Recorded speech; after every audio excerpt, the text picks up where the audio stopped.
Muy buenos días, tardes o noches, dependiendo del horario en el que me estén viendo, a todos y todas.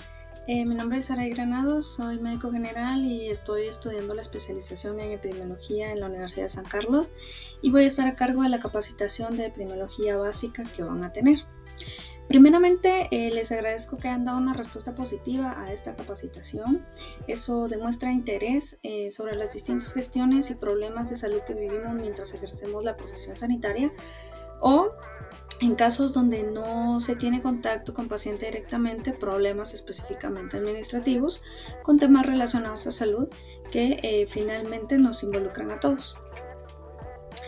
Les voy a explicar la modalidad y el tipo de curso, siendo este de modalidad virtual y asincrónica. Lo que significa que ustedes pueden visitar la plataforma y tener acceso a los videos que contienen las clases en el momento que ustedes lo deseen. Eso sí, respetando las fechas límite de conclusión de la capacitación, tras lo cual ya no podrán ya no serán válidas, las podrán visualizar, pero ya no podrán ser validadas las actividades que estén inmersas dentro de esas clases y únicamente van a estar disponibles hasta que finalice el curso, ¿verdad?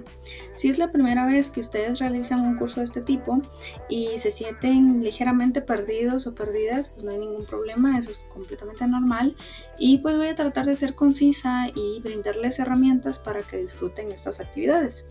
Y si esta no es la primera vez que toman este tipo de cursos, las dudas en torno a algunas plataformas o formas de evaluación son completamente normales y pues yo estoy para facilitarles las actividades, ¿verdad? Los materiales que vamos a usar para este curso son dos. Usaremos la plataforma de YouTube para recibir las clases audiovisuales y la plataforma de Classroom de Google, en la cual estaremos trabajando los distintos ejercicios que vayan surgiendo conforme avance la capacitación. Dentro de esta plataforma de Classroom van a encontrar los links a las clases si en algún momento los necesitan para visualización, ya que como les mencionaba, este es un curso asincrónico. Este curso se trata de una actividad académica, ¿verdad? Pero es puramente autogestionada, o sea que usted es quien decide cuántas horas o días le desea invertir a cada clase, no teniendo un límite de clases por día o no, tampoco tenemos un límite en la cantidad de veces que usted quiera ver una clase en específico si esta no le ha quedado clara, ¿verdad? Tampoco tenemos un límite con el número de entregas de hojas de trabajo o actividades que puedan realizar en el día. Si estas cumplen en tiempo y forma, pues no hay ningún inconveniente. Resaltando, ¿verdad?, que debe ser antes de la finalización de este curso. Dentro de esta misma plataforma, en las descripciones de las clases audiovisuales van a encontrar ustedes también las hojas de trabajo ancladas que deben realizarse y que deben ser también entregadas y subidas a la plataforma de Classroom antes de la fecha límite de conclusión de la capacitación como tal completa, ¿verdad? Las clases audiovisuales se reproducen íntegramente online de forma asincrónica y estarán disponibles hasta finalizar el curso, que más o menos lo tenemos promediado para mediados de agosto, pero puede quedar disponible todo el mes de agosto, ¿verdad? Dentro de la plataforma de YouTube encontrarán la lista de reproducción de las clases que van a estar ordenadas por orden cronológico para que ustedes tengan un fácil acceso y también van a estar ancladas dentro de las cajas de descripción de cada uno de los videos, donde van a encontrar información importante para el uso de ese día o de esa clase en específico, ¿verdad? También están los links dentro de las hojitas de notificación que les brindé previo al curso.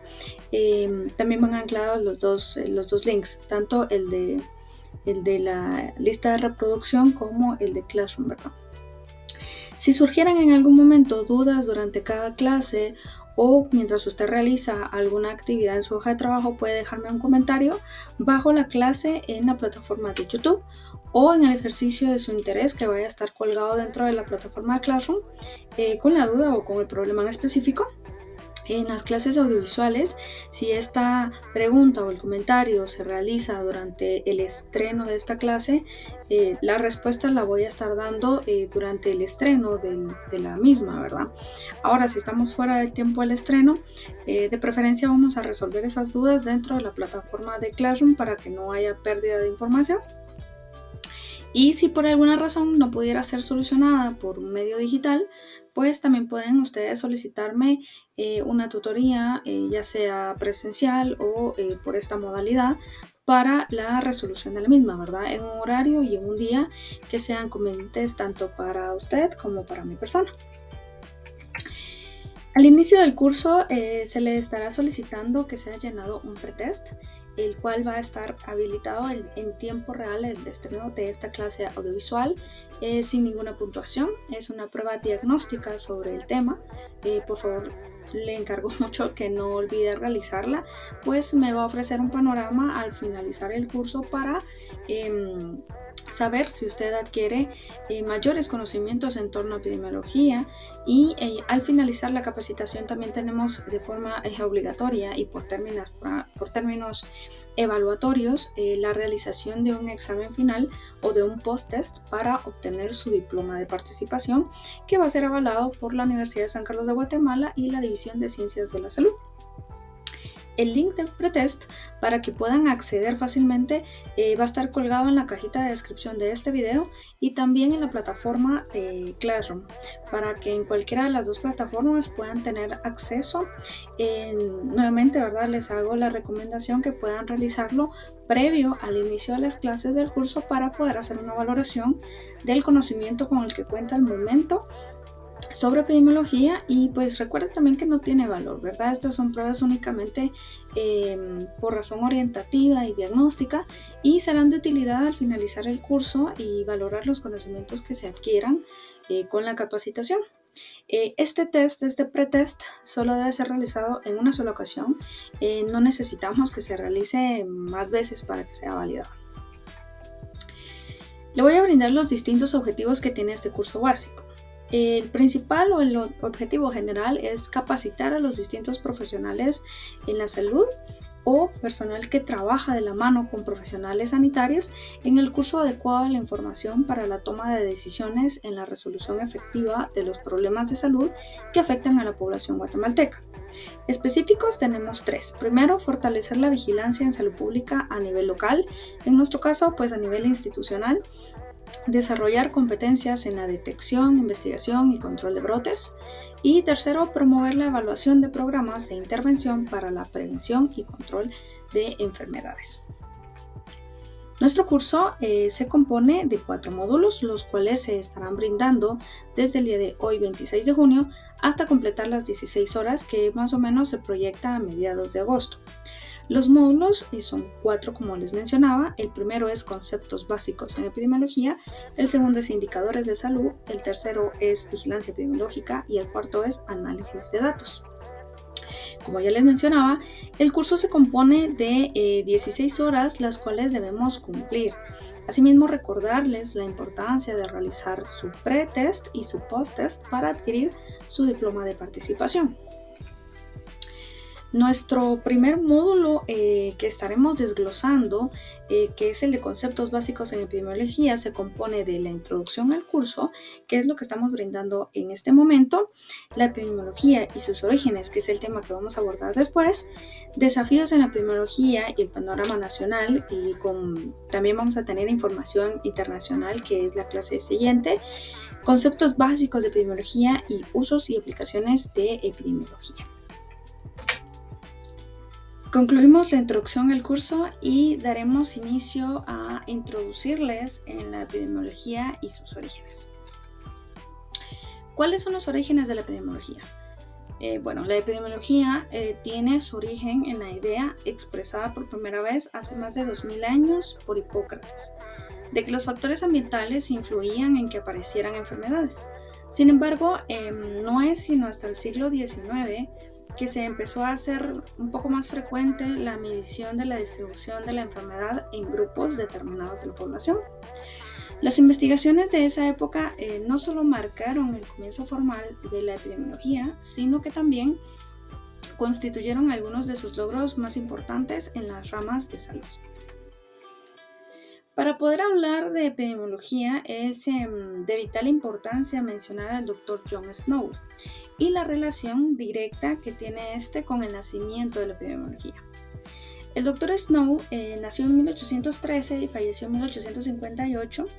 Él fue un médico brillante británico que desde temprana edad destacó porque tenía un agudo sentido de observación, un razonamiento lógico extremo y mucha perseverancia. Primero, el Dr. Snow pues, destacó en el ámbito de la anestesia y posteriormente en la rama de epidemiología. El doctor vivió los brotes de cólera que afectaron a la ciudad de Londres, que no fueron ni uno ni dos, sino 3 grandes brotes en los que él estuvo presente, los cuales lo motivan a él a estudiar esta enfermedad desde un punto de vista poblacional, relacionando la incidencia que se puede entender como el número de casos nuevos que se suscitaron por la enfermedad del cólera y que de estos casos, pues cuáles eran relacionados al consumo de aguas contaminadas por lo que él llamaba en su momento materia mórbida, que consideraba él el responsable de la diarrea aguda y de la deshidratación que caracteriza a la enfermedad del cólera.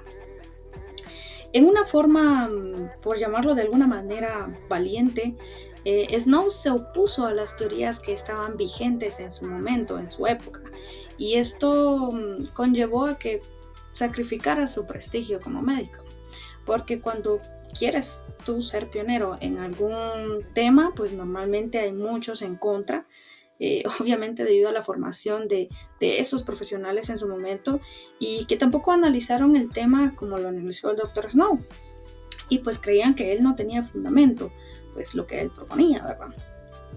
Y pues realmente, ¿por qué nos interesa a nosotros el cólera de 1854, por ejemplo, ¿verdad? Tenemos que recordar que el cólera fue una enfermedad que se extendió por todo el mundo, ¿verdad? Y Guatemala no fue la excepción.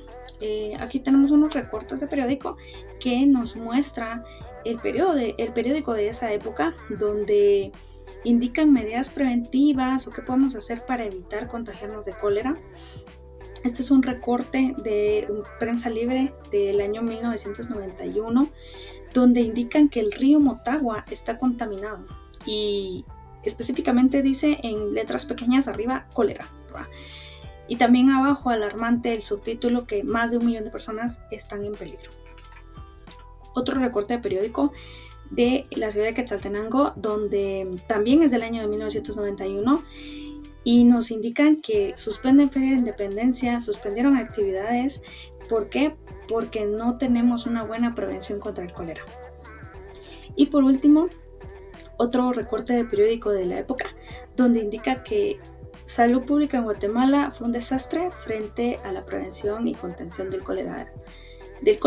Ahí dice cólera morbus, pero realmente es cólera como tal, ¿verdad? En ese momento se le conocía de esa manera. Realmente conocer nuestra historia, conocer los orígenes, de dónde vienen, qué tanto esfuerzo, qué tanta avance se ha tenido en algunas ramas, no solo de medicina, sino de otras ramas de salud, u otras ramas, no específicamente salud, sociales, económicas y demás, nos da 2 grandes ayudas. Primero, que si nosotros conocemos nuestra historia no podemos volver a cometer los mismos errores. Y segundo, la historia solo nos indica a nosotros qué tanto esfuerzo, qué tantos avances hemos tenido en cuanto a ciertos temas en específico. Para nosotros en este momento que nos interesa específicamente salud, ¿verdad? Pero siguiendo con el Dr. Snow, indicábamos, ¿verdad?, que él fue pionero del uso de la investigación como tal, del uso de métodos de investigación. Y se podría decir que fue el pionero del uso de métodos de investigación epidemiológica que podrían catalogarse como modernas. Él fue quien utilizó e implementó las encuestas y la epidemiología espacial y muchas otras cosas que estuvo implementando que vamos a ir viendo poco a poco. Y entonces, con justa razón, hoy en día él es considerado por la comunidad científica como el padre de la epidemiología moderna. Siguiendo con el tema del Dr. Snow y la epidemia del cólera que tuvo que vivir, y cómo esto es la puerta de entrada para el nacimiento de la epidemiología, tenemos que hablar de historia. Fue durante el otoño de 1848 que se produce la segunda epidemia de cólera en Inglaterra, causando una gran cantidad de muertes. Para aquel entonces no se conocía con certeza la etiología, o sea, el origen, ni el modo en que se transmitía esa enfermedad, enfrentándose dos corrientes teóricas, o sea, dos grandes pensamientos. Por un lado estaban los contagionistas, quienes creían que el cólera se adquiría por el contacto con el enfermo o con el contacto con la ropa del enfermo o por el contacto con las pertenencias del enfermo. En consecuencia, estos colegas médicos de la época, que eran contagionistas, proponían medidas sanitarias muy drásticas como cuarentenas de los buques que iban repletos de gente y que después tendrían que hacer cuarentenas en muy malas condiciones, encierros de los enfermos y la quema de la ropa del enfermo y la quema de las pertenencias del enfermo. Y seguramente usted ahorita pensó de inmediato en COVID-19, pero realmente no son enfermedades similares en cuanto al modo de transmisión, porque una de ellas se origina por un virus, que es el virus del SARS-CoV-2 para COVID-19, y el otro se origina por una bacteria que es la Vibrio cholerae o Vibrio cholerae, que es para el cólera. Dejando de lado este pequeño paréntesis por nuestra reciente pandemia, les comentaba que existían los colegas que eran contagionistas, pero por otro lado estaban los que apoyaban otra teoría del origen del cólera, y era la teoría miasmática. Esta teoría postulaba que ciertas condiciones atmosféricas, en especial el viento, el aire, transmitían de un lugar a otro los llamados miasmas. Y los miasmas se definían en esa época como vapores tóxicos que eran emitidos por materia en descomposición, cadáver por ejemplo, los cuales transportarían de un lugar a otro el cólera. El pobre del Dr. Snow no se sentía realmente identificado o satisfecho con ninguna de estas dos teorías, con ninguna de estas dos corrientes, pero mucho menos con la teoría miasmática, porque Snow era un hombre con estudios y como tal era conocedor del comportamiento físico y químico de los gases, por lo que su desacuerdo con la teoría miasmática era que si esa teoría fuese correcta, los pacientes deberían presentar síntomas respiratorios producto de la inhalación de lo que ellos hacían llamar miasmas y no presentar ese característico síndrome diarreico agudo que se presenta en el cólera. Y si lo analizamos, en efecto, ¿verdad? Tiene mucha lógica, ¿no? Sin embargo, pongámonos en el lugar del Dr. Snow. Si actualmente, con evidencias y con bases y con herramientas digitales y con libros y con investigaciones, nos cuesta muchísimo hacer cambios en teorías científicas, en manejo de enfermedades, en uso de medicinas, o para salirnos de los ejemplos de salud, para dejar de creer que el Titanic realmente lo botó un iceberg y que hay evidencia, al parecer, de que fue por mano humana que ese gran barco se terminó hundiendo. Pero mucha gente no lo va a dejar de creer, porque aunque hay bases para dejarlo de creer, es difícil realizar un cambio dentro de nuestra percepción, dentro de nuestro juicio. Entonces, es complicado, ¿verdad? Es difícil que una gran población cambie el pensamiento tal cual, y en esa época, fijo, era muchísimo más difícil, ¿verdad? Volviendo a Snow, genuinamente el Dr. Snow estaba preocupado por la gran cantidad de muertes a consecuencia de esa enfermedad devastadora que fue el cólera. Y por esa razón decide estudiar el comportamiento epidemiológico lo podemos llamar de esa manera ahora, porque él en su momento no lo denominó comportamiento epidemiológico. Él en ese momento ignoraba que lo que estaba haciendo era innovador. Lo que hizo Snow fue basarse en el registro de las defunciones por cólera que ocurrieron entre 1848 y 1849, que fue la época en la que surge la segunda epidemia de cólera. Fue entonces que el Dr. Snow observó que habían distritos de la zona sur de Londres que concentraban la mayor cantidad de casos y que daban las más altas tasas de mortalidad y que eran muy superiores a la del resto de la ciudad. Pues él hizo una comparativa realmente, ¿verdad? Él observa, y por pura observación, que los habitantes de la zona del sur de Londres obtenían agua para beber río abajo del río Támesis. En la imagen observamos que el río Támesis atraviesa toda Inglaterra, o bueno, casi toda Inglaterra, y vemos dónde está localizado Londres. Lo vamos a señalar con el mouse. Aquí. No tengo mouse. Está. Lo vamos a señalar acá. Esto para que tengan una idea de cómo se da la contaminación, pues este lugar es donde las aguas estaban altamente contaminadas. A diferencia de los habitantes de las demás zonas de Londres, quienes la obtenían de sectores aparentemente menos contaminados, río arriba del mismo, ¿verdad?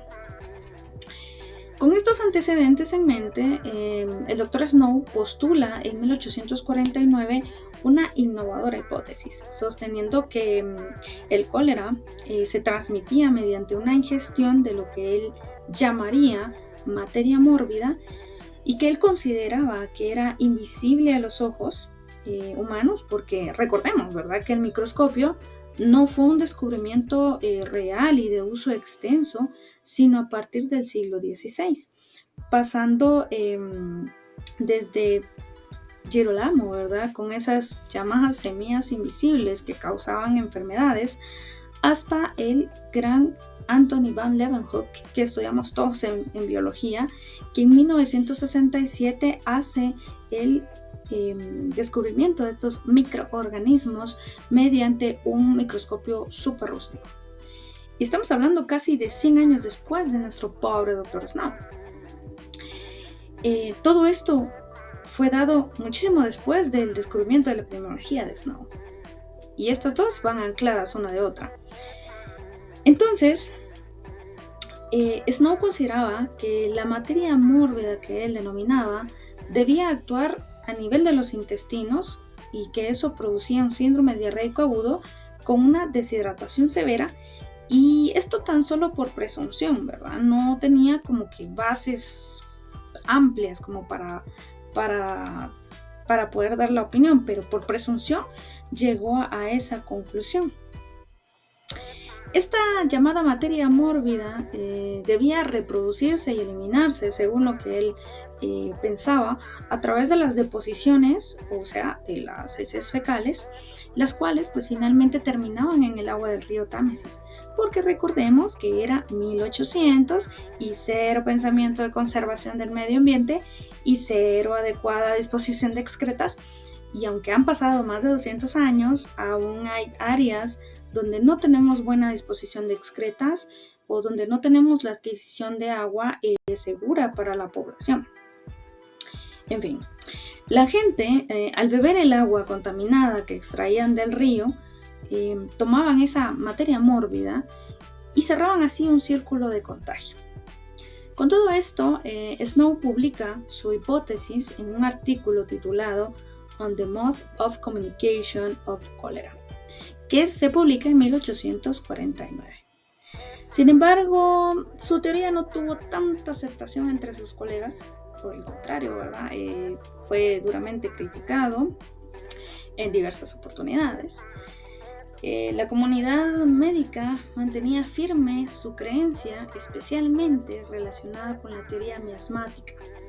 Y yo creo que vale la pena decir que esto solo ejemplifica que nadie tiene la verdad absoluta en medicina ni en casi nada, porque todo se va transformando, todo se va descubriendo, ¿sí?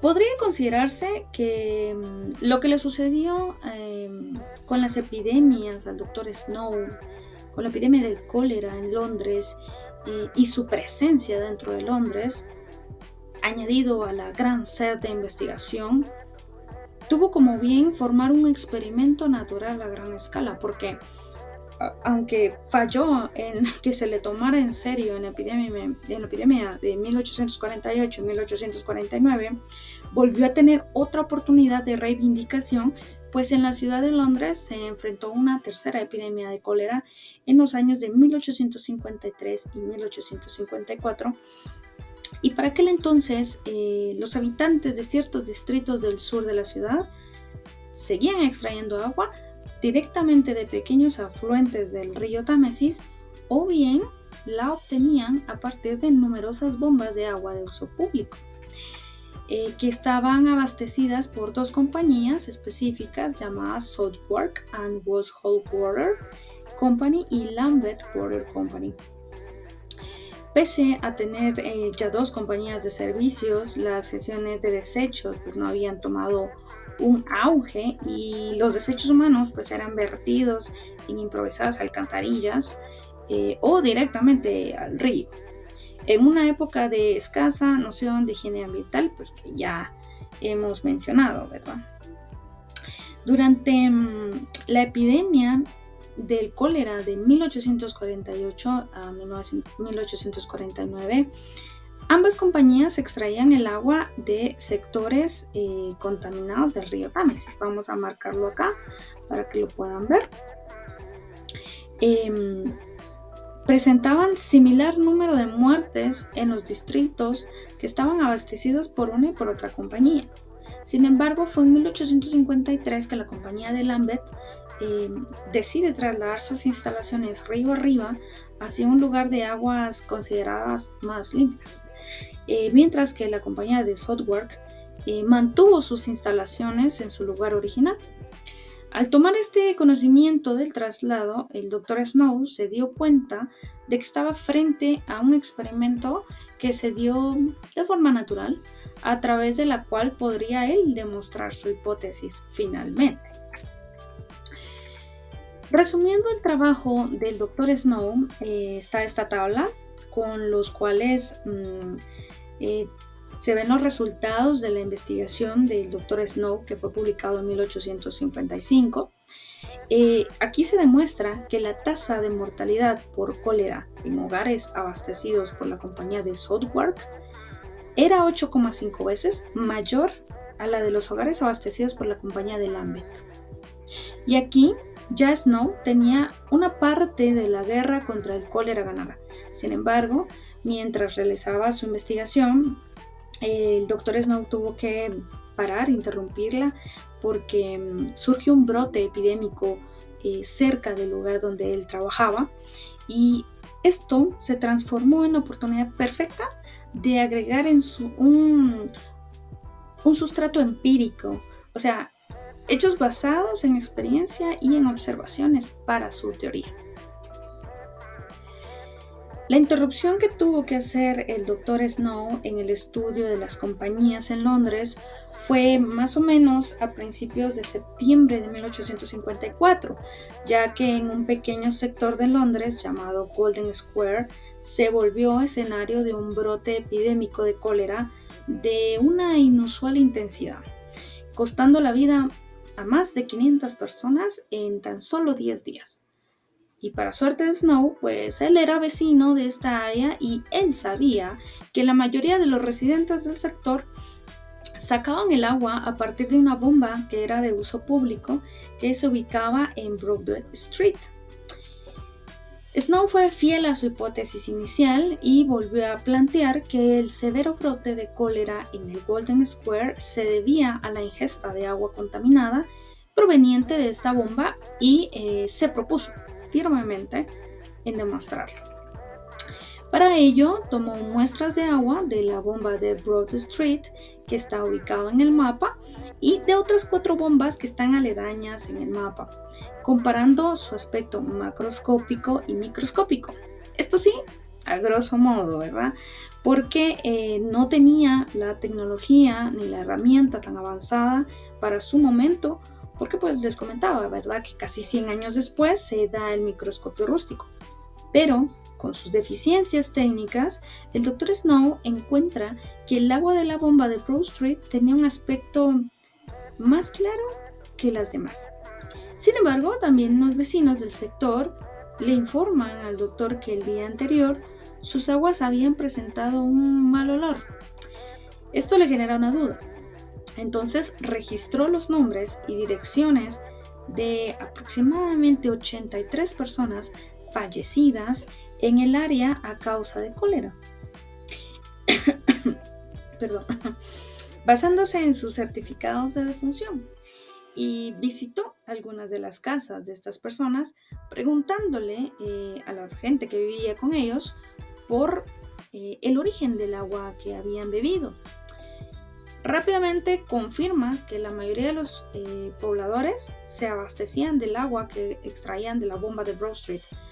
Calculó la distancia entre la residencia de cada difunto y la bomba de agua más cercana y observó que 73 de sus 83 casos eran de la bomba de Broad Street y que 61 de los 83 difuntos bebían del agua contaminada en forma constante o de manera ocasional, ¿verdad?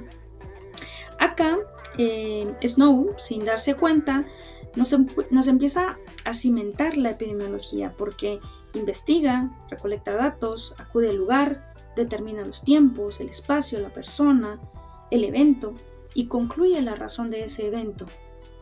Snow, finalmente, ya obviamente contento con los hallazgos de su investigación, presenta los resultados ante la autoridad sanitaria local, quien decide inhabilitar la bomba de Broad Street.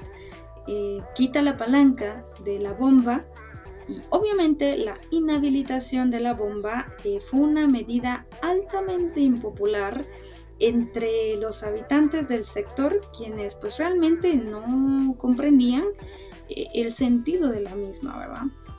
Cualquiera se enoja si le quitan algo, y en nuestro contexto ahora, en el siglo XXI, si nos quitan la luz o el internet, las personas se ponen bravas. No digamos en esa época tan básico como el agua, ¿verdad? Y que nosotros nos quitan el agua, pues realmente podemos ir a comprar una botella de agua a la tienda. Y en ese entonces, pues realmente no existía. Y todo esto, todo este trabajo, todo este enojo, ¿verdad? Valdría la pena si la incidencia de casos de cólera disminuía, porque entonces la teoría quedaría finalmente demostrada. Para ilustrar sus hallazgos y la validez, Snow nos presenta este mapa. Este mapa es el que hizo el Dr. Snow, donde se hallan las bombas y pues principalmente la de Broad Street, ¿verdad? En el cual pues marca los puntos correspondientes a defunciones por cólera, de las cuales se observan las rayitas negras que ustedes miran ahí, son las defunciones, son todas las personas que han fallecido cerca de la bomba y las diferentes bombas que les estuvo localizando, ¿verdad? Demostrando con este mapa gráficamente la relación espacial entre las muertes por cólera y la bomba, que era la fuente de la enfermedad, ¿verdad? Spoiler alert. Tras la inhabilitación de la bomba, sí existió una reducción en la incidencia, en el aparecimiento de casos nuevos y una reducción en la mortalidad por cólera. Sin embargo, este dato o estos datos no fueron suficientes para controlar el brote epidémico en su momento, y esto, junto a la incredulidad de las autoridades sanitarias ante la teoría del Dr. Snow, y añadido a eso que los colegas contagionistas y miasmáticos estaban presionando al sector de salud, se reactiva la bomba. Snow luchó hasta su muerte en 1858 para convencer a la comunidad médica de su teoría, pero realmente no tuvo grandes frutos, sino hasta una cuarta epidemia que fue en 1866, que él ya no estaba vivo, sigue siendo esa epidemia en Londres, donde finalmente aceptan la teoría del Dr. Snow. Ya después de Snow, pues podemos mencionar muchísimos más, ¿verdad? Muchísimos más estudiosos que fueron abriendo el camino. Por ejemplo, Pasteur, que empieza a demostrar la existencia de los microorganismos. El Dr. Snow, sin saberlo, fue parte de un gran camino, fue parte de la formación de una gran rama de salud, aperturó muchísimo el conocimiento. Él ya no estaba vivo para disfrutar que la teoría realmente era validada, pero nos dejó un camino muy amplio en temas de salud. Entonces, a partir de todo el trabajo del Dr. Snow y su método de observación, de su ímpetu de investigación, de su perseverancia, que ya la hemos comentado, la hemos visto durante todo el proceso que hizo de investigación, él es considerado el padre de la epidemiología moderna. Actualmente está fundada una sociedad en Londres llamada la John Snow Society, y que anualmente rinde un homenaje al Dr. Snow, retirando y reposicionando la palanca de la bomba de agua que se ubica dentro de esta ciudad como una forma de un recordatorio de los múltiples desafíos que enfrentan continuamente la salud pública alrededor de todo el mundo. Sin disponer de un cuerpo de conocimiento microbiológico y epidemiológico como el existente hoy en día, Snow hizo uso de sus mejores virtudes: su agudo sentido de la observación, su razonamiento lógico y principalmente su perseverancia. ¿Para qué? Para identificar y caracterizar un problema de salud, desafiando a la comunidad médica, sí, y desafiando a la autoridad sanitaria, también, pero pensando únicamente en el bienestar de la comunidad. Es por esto que con justa razón John Snow es considerado el padre de la epidemiología moderna. A partir de las meticulosas observaciones que hizo, elaboró teorías sobre la transmisión de las enfermedades infecciosas, y sus investigaciones tuvieron una influencia directa y de largo alcance sobre las políticas sanitarias y sobre la gestión pública. Por ello, él es ejemplo de un espíritu de investigador, y es el espíritu de investigador que todo mundo debería poseer. Nosotros debemos de reconocer que la epidemiología en su forma moderna es una disciplina relativamente nueva que usa métodos cuantitativos, o sea, contables, para estudiar las enfermedades en las poblaciones humanas, de forma que este conocimiento pueda servir de base para medidas y programas de prevención y programas de control de enfermedades. Ejemplo de esto y ejemplo de que John Snow nos abrió un gran camino están Dolly y Hill, unos grandes investigadores que estudiaron la relación del tabaco y el cáncer de pulmón, y que estas investigaciones realmente lanzaron que sí, en efecto, el tabaco es perjudicial para la salud, no lo podemos negar, pero que el cáncer de pulmón puede darte cáncer sin fumar. Entonces, esto probablemente no lo sabía o no lo llegó a saber Snow. Pero las enfermedades pueden ser multicausales. Pueden haber varios factores que involucren a la enfermedad, no solamente una cosa puede enfermarte. El análisis de estas situaciones hizo que se desarrollara mucho más el método epidemiológico, se hizo mucho más enriquecido y hubo muchísima más investigación. Por eso países con ingresos económicos bajos o medios tienen estudios en enfermedades como SIDA, tuberculosis, paludismo, por mencionar algunas, ¿verdad?, que tienen altas tasas de mortalidad y que son de importancia para la comunidad de salud. Y es donde la epidemiología realmente inicia a tomar mucha más importancia, ¿verdad? Porque pues, finalmente lo que queremos es evitar que hayan muertes dentro de nuestros países. La epidemiología en los últimos años ha adquirido una importancia brutal en países desarrollados porque han aparecido enfermedades transmisibles nuevas como síndromes respiratorios como el pasado SARS-CoV-2, o por aparición nuevamente de enfermedades que se creía que estaban erradicadas como el cólera, por ejemplo.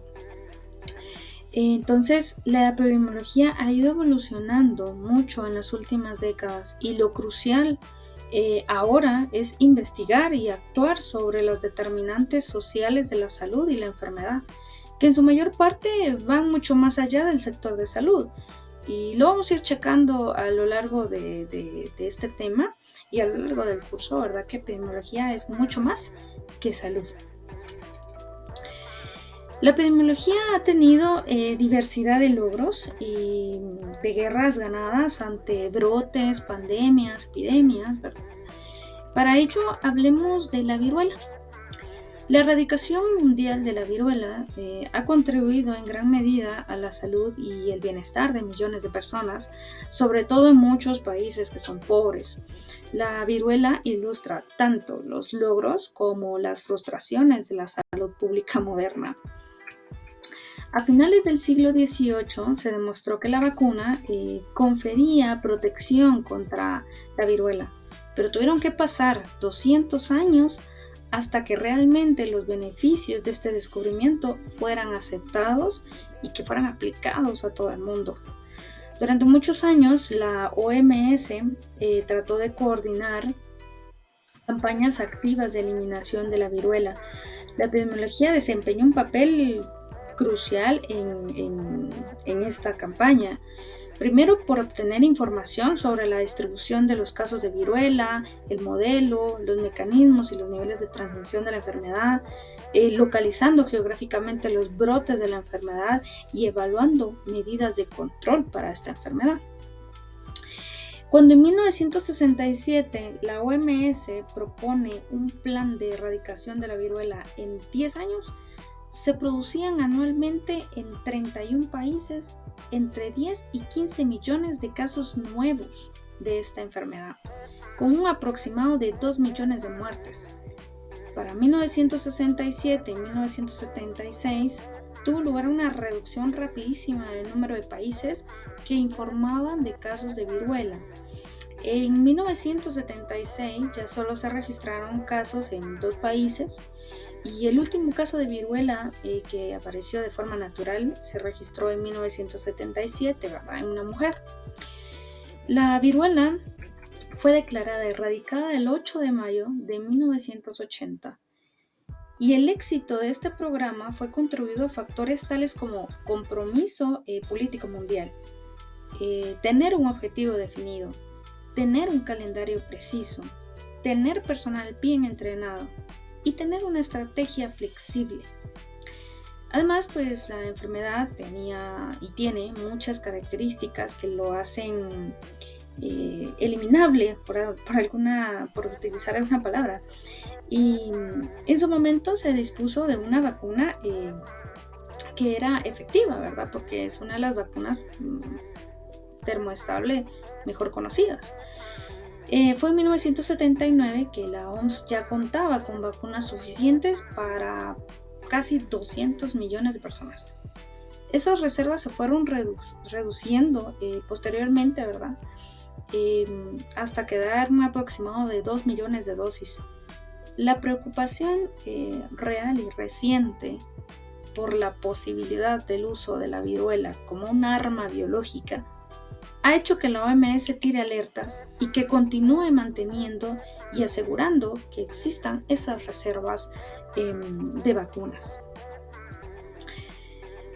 Mencionemos otra enfermedad distinta y que fuese producida por no un microorganismo, ¿verdad? Que como la viruela, que es generado por un microorganismo. Hablemos de la intoxicación por mercurio. Ya en la Edad Media se sabía que el mercurio era un metal contaminante, ¿verdad? Y que era una sustancia peligrosa, pero recientemente este metal líquido se ha convertido en símbolo de peligro de contaminación ambiental. En los años 50, en la imagen de la izquierda, una fábrica en Minamata, Japón, vertía los residuos de mercurio por sus cañerías a una pequeña bahía, que era la bahía de Minamata. Este metilmercurio se acumuló en la fauna marina, pescados, corales, demás, provocando envenenamientos graves de las personas que comían este pescado. La epidemiología desempeñó un papel crucial en la identificación de la causa y el control de la que fue una de las primeras epidemias conocidas de enfermedad causada por una contaminación ambiental. Los primeros casos fueron inicialmente mal diagnosticados como una meningitis infecciosa, pero recordemos, ¿verdad? Realmente el cuadro clínico es bastante complejo y puede ser confuso. Sin embargo, se observó que los pacientes residían en su mayor parte cerca de la bahía de Minamata. Se realizó una encuesta a las personas que habían padecido la enfermedad y de otros que la habían presentado, y casi sin excepción las víctimas se daban en familias que se dedicaban fundamentalmente a la pesca y que comían sobre todo pescado. Las personas que habían visitado a esas familias y quienes eran también familiares directos de pescadores, pero que no consumían pescado, lo consumían en una mínima cantidad, no sufrían la enfermedad. Entonces se llega a la conclusión de que había algo en el pescado que intoxicaba a los pacientes y que la enfermedad no era transmisible y que tampoco era de origen genético. Este fue el primer brote conocido de envenenamiento por metilmercurio en el que intervino el pescado, intervino la comida como tal, y fue preciso dedicar no semanas, no meses, sino años a la investigación hasta que se pudo determinar la causa exacta. La enfermedad de Minamata, que ahora se denomina así, se ha convertido en una de las enfermedades ambientales mejor estudiadas. En otra zona de Japón se produce un segundo brote más o menos por los años 60. Se sabe también que hay otros países que han tenido casos muy aislados de intoxicaciones, pero menos graves por mercurio en pescado. Y todo esto gracias al proceso que se dio de la investigación y de la observación de lo que había pasado en Minamata, Japón. Toda esta labor de investigación e intervenciones dio principio a gestiones en salud pública que dieron el origen a un convenio que se denomina el Convenio de Minamata, que no sé si tendrán conocimiento de él, pero es sobre el uso del mercurio, el cual da como resultado que tiene muchísimas fases, entre las que se puede mencionar el objetivo global de proteger la salud humana y el medio ambiente de las emisiones y liberaciones de mercurio y de compuestos de mercurio. Y dentro de este tratado se incluyen disposiciones en cuanto a la información pública que se maneja, la educación ambiental, los tipos de participación y el tipo de fortalecimiento del tema en específico. También establece controles y restricciones sobre el uso de mercurio para prevenir daños a la salud pública y también daños al medio ambiente. Y este acuerdo de Minamata debe ser cumplido por todo aquel fabricante de productos que contengan mercurio. Para nuestro país, Guatemala, este convenio se hizo vigente en agosto del 2017 y actualmente pues no contamos con la ratificación de dicho tratado, pero sí es muy importante seguir trabajando en gestiones políticas y gestiones de salud pública para que se siga llevando a cabo el cumplimiento del Tratado de Minamata. Con este ejemplo se hace palpable la importancia de la epidemiología como rama de salud en los distintos procesos de gestión de salud pública y que estas gestiones no solo afectan el ámbito salud, sino también tienen un anclaje con el área económica, áreas sociales, áreas ambientales y otras muchas áreas, ¿verdad? Entonces, creo que esto sería lo último. Con esto hemos terminado el primer tema, esperando que pues haya sido interesante para ustedes y que hayan conocido datos relevantes en cuanto a epidemiología, porque realmente conocer nuestra historia o la historia en general es útil para no repetir los errores y para también reconocer que hubo un camino escabroso, un camino cansado para poder llegar a lo que hoy tenemos y que nunca se deja de aprender, nunca dejamos de innovar o de descubrir en ningún ámbito. Yo siempre quedo atenta a sus comentarios. Estaremos en línea con la plataforma de Classroom y pues me conocen, ¿verdad? Y en confianza, si algo no queda claro de alguna clase o de algún tema, se pueden acercar a mi persona y resolveremos las dudas. Nuevamente me queda agradecerles por la participación y el apoyo a este curso y que sepan que será útil para su formación profesional, no importando el ámbito en donde ustedes se desempeñen. Muchas gracias y que pasen un buen día.